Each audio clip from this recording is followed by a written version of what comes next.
Bon, aujourd'hui on va parler de fantasmes, de puissance, de cette nouvelle société, la société du contentement. Ça fait quelques mois que je réfléchis à cette idée, et je pense que je suis arrivé à un début de formulation. Au fond, tout est question de frustration. Dans le monde social, politique, tout part de ça. De la frustration naît la pulsion combative, révolutionnaire, l'agrégation du groupe et le mouvement contestataire. Mais aussi et surtout, la pulsion intellectuelle. De la frustration naît le mouvement combatif, le travail, les grandes œuvres. Le contentement perpétuel tue l'homme. Il le réduit à un état de mollusque béat, dépendant de ses sources de gratification. Et le monde moderne fait précisément tout pour vous contenter. Il est construit autour de cet impératif, répondre à vos envies que l'on a savamment modelées pour que la réalité puisse y répondre. Des envies superficielles, fluettes et facilement accessibles.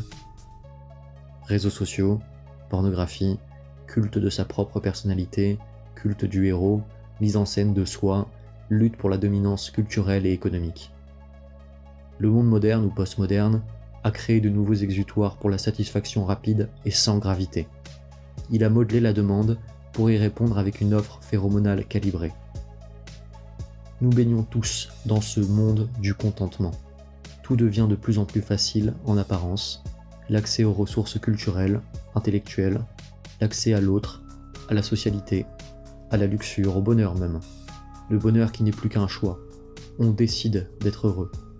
La psyché est en effet elle aussi devenue au service de la volonté de l'individu.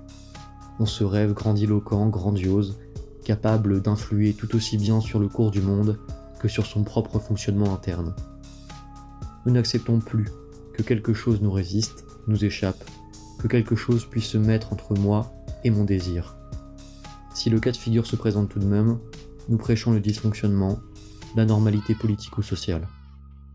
Nous trouvons notre puissance dans l'absence de contraintes, dans l'accession immédiate à tout, au monde et à nous.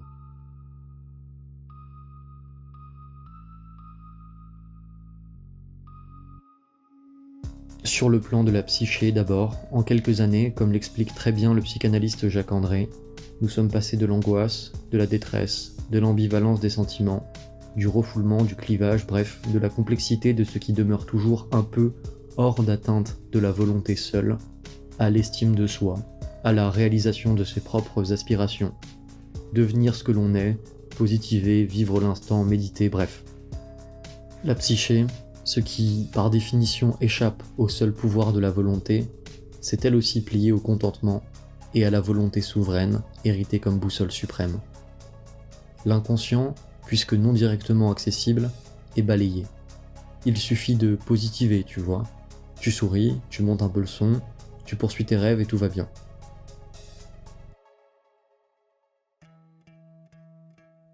On se contente de son être accessible et on imagine avoir un pouvoir absolu et direct sur lui. Il suffit d'être heureux, de voir le bon côté des choses, de réaliser ses rêves. Mais voilà, comme toujours, le réel persiste. Alors, l'homme moderne a recours à deux stratagèmes lui permettant de ne pas prendre en compte la nécessaire limitation de ses désirs dans le monde réel. Ce sont ces deux stratagèmes dont je vous propose de parler aujourd'hui. L'homme moderne veut être libéré du désir, par son contentement perpétuel, ou plus exactement, il refuse qu'on se refuse à son désir. Il vise une paix absolue, un nirvana, une continuelle satisfaction plate du moindre de ses désirs, une absence de vague, un grand contentement. Il veut flotter dans son paradis de oui perpétuel. Mais deux obstacles majeurs se dressent face à lui, dans sa quête d'omnipotence. Son irrémédiable petitesse face au monde et la présence de l'autre. Lui, qui n'est rien qu'un parmi des milliards dans un monde qu'il ne pourra jamais appréhender dans sa totalité, voudrait être seul dans un monde fait pour lui.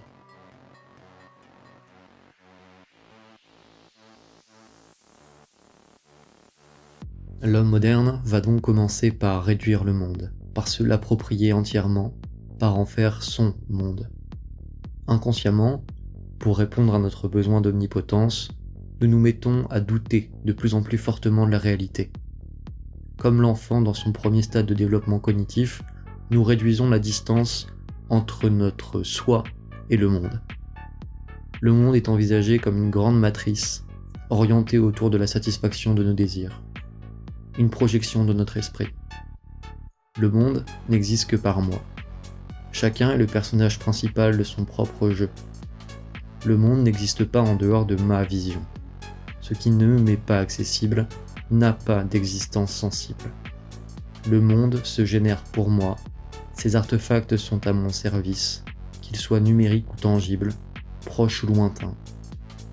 Évidemment, cette sensation matricielle est hypertrophiée avec le numérique qui n'est rien d'autre que la matérialisation la plus parfaite de cette matrice du contentement. L'homme fuit la réalité du monde en entrant en symbiose avec son image du monde moderne, tout orienté à son service. La mondialisation et le numérique, ensemble, permettent ce retour du tout, de l'équilibre. Le monde entier semble accessible et uniforme à l'individu. Il peut donc conforter son propre narcisse dans ce monde fait pour lui et à son service. Le monde n'est plus ambivalent, il est tout unifié, ne revêt plus aucune bipolarité, il est vidé du mal et du bien. Le monde est simplement gratifiant et continuellement gratifiant.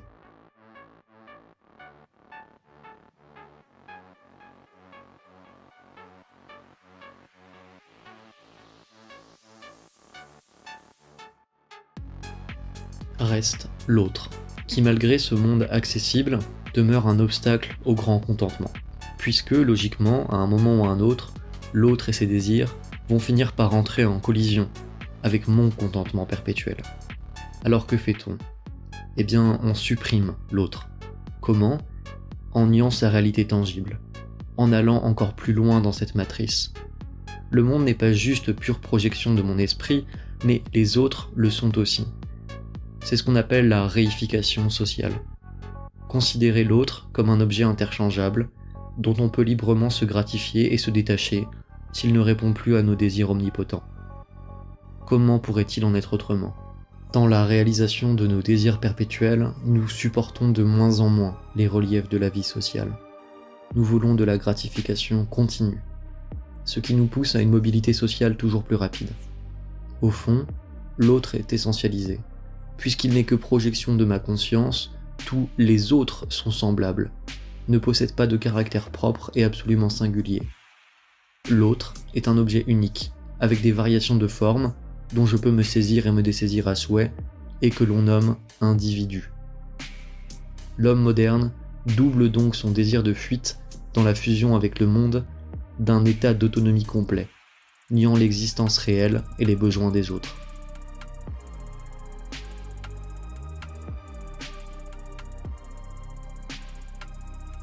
Concluons en quittant le terrain de la psychologie pour la politique cette fois. Il est assez évident que la société moderne est tout orientée vers ce principe de gratification perpétuelle. Cette idée se retrouve sous différentes formes chez de très nombreux auteurs. L'homme moderne, qui refuse tout ce qui pourrait le dépasser, ce qui est plus que lui, ou ce qui s'oppose à son désir. La grande majorité de nos fantasmes politiques, au fond, cherchent à répondre à cet impératif de contentement. La technologie et ses projets transhumanistes répondent à nos envies d'omnipotence. Le développement de courants spirituels New Age, de philosophie alternative ou simplement la mondialisation nous offre une intégration de la complexité du monde dans une idéologie simplifiante. Comme le précise de manière extrêmement pertinente Lasch, dans le monde moderne, la science et la religion ne s'excluent plus. Les deux s'adaptent pour répondre aux fantasmes de l'individu, pour lui construire une illusion, celle d'un monde à portée de main et entièrement malléable, lui épargnant toute bipolarité, toute frustration ou toute déception. L'homme moderne a le droit à tout. On le veut perpétuellement contenté, et ceci pour deux raisons. Premièrement, car cette apathie satisfaisante le rend absolument dépendant du pouvoir qui lui confère cet état. En France, cette dépendance au pouvoir politique m'a toujours frappé, et je suis toujours sidéré de constater que peu importe les velléités révolutionnaires qui peuvent habiter les foules en surface, celles-ci, au fond, n'entrevoient jamais leur rédemption en dehors du pouvoir, en dehors de leur dépendance au pouvoir. La politique devient une lutte pour la conservation des sources de contentement organisés autour de groupes distincts. La politique est alors un assujettissement. L'homme moderne quémande, exige, que l'on prenne en compte ses besoins, ses désirs, que l'on continue de le gratifier. Il n'entrevoit son salut que par le spectre du pouvoir. Il ne se rend même plus compte de son assujettissement. Cet homme est complètement dépendant de la politique, qui lui semble être le seul pouvoir capable d'augmenter la satisfaction de ses désirs. Mieux encore, ce contentement perpétuel lui retire toute forme de velléité réelle. Il ne ressent plus l'inspiration, la force qu'engendre la frustration.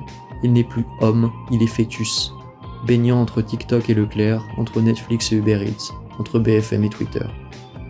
Évidemment, cette matrice a des effets destructeurs sur la psyché de l'homme moderne. Il se sent vide. Il ne peut pas vivre sans se regarder vivre, car le monde est à lui. En se regardant, il voit le monde. Il ne peut pas dire sans s'entendre dire, car sa parole est la parole du monde.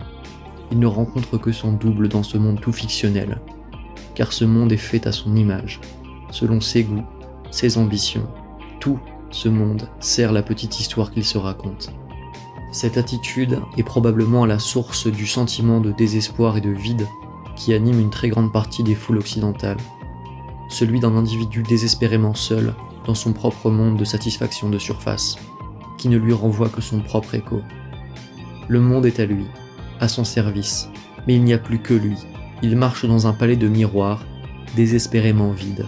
Plus personne ne croit en lui, plus personne ne l'aime comme il voudrait être aimé, ne l'épaule comme il en aurait besoin, plus personne ne le dérange intellectuellement, ne le bouscule, plus personne ne lui fait sentir son corps et les capacités de son esprit, car plus personne n'existe, à part lui.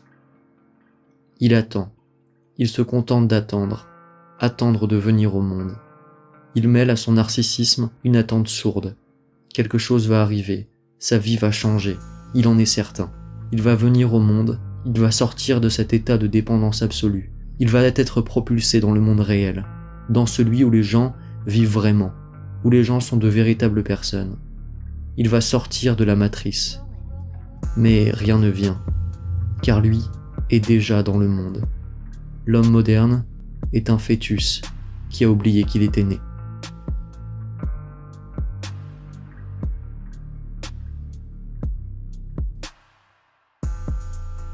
Nous arrivons à la fin de cet épisode, j'espère qu'il vous a plu. Vous pouvez comme d'habitude retrouver toutes les sources utilisées pour la confection de l'épisode en description.